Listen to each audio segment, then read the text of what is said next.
一个异响困扰车主2年，去 4S 店跑了好多修理厂，就是没有找到问题。换减震、换轴承、换摆臂，全部换完了。你们猜什么东西有异响呢？减震器刚换没几天呢，连这个防尘罩也换过了。2根上摆臂，去年在 4S 店换的。小吊杆新的。事实上呢，就是这个刹车片的尺寸不对，在这个卡钳里面来回晃荡，就产生了异响。我们呢也不拿所谓的原厂刹车片，就是品牌的刹车片，当面跟车主讲明白吧，但是是有牌子的，绝对没毛病。这个就是所谓的市场上所谓的原厂刹车片，大众、奥迪标都带着，原厂编码也带着，但是仔细一看，它就露馅了。这个铁片是高端车刹车片上的指正垫，这个是刹车片的底片。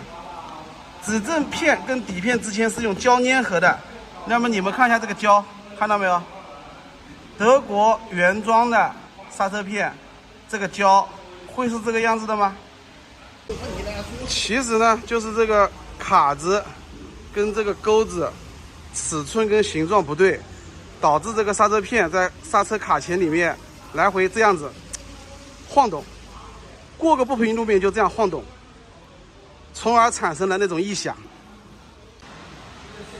那么毫不客气的说，这台奥迪 A6 减震器也白换了，摆臂也白换了，吊杆也白换了，轴承也白换了，其实就是他自己网购的这个刹车片的问题。